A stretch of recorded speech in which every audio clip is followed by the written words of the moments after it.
I decided I'd go down into the basement and clean the boiler that heats my house and my hot water.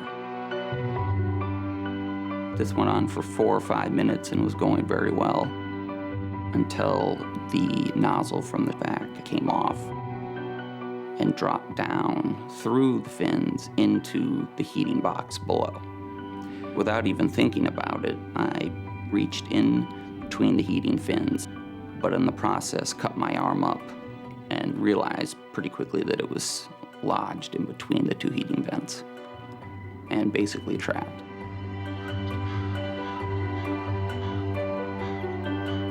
For the following 12 hours, Jonathan tried desperately to free himself, but without success. I tried yelling. Initially, it was, "Hey, somebody please come help." 18 or 24 hours later, the screams were, "Hey, people, I'm dying down here. Somebody call police. I'm gonna die."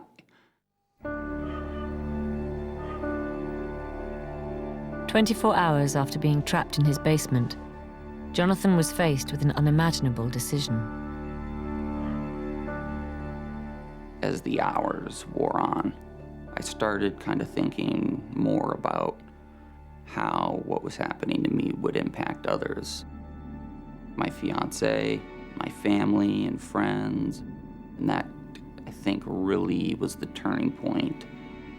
If I was going to live, it was gonna be because of something I was gonna do.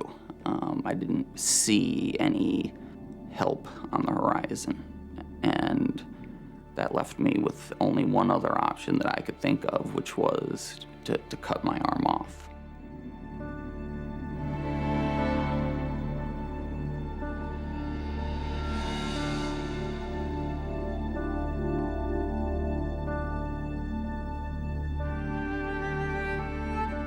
I just started cutting, and it went right through the flesh.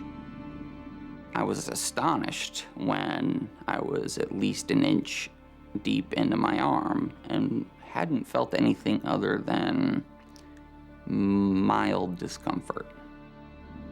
And that was true all the way through the cut. Cutting through the flesh, the bone, and the major arteries was almost entirely pain-free. Somehow his body managed to control the amount of physical pain he was experiencing. What I did feel quite a bit of was the emotional pain of watching oneself cut off their own limb. That was very difficult to look at.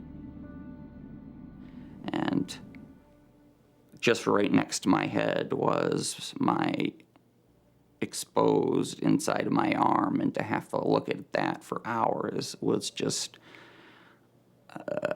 terrifying.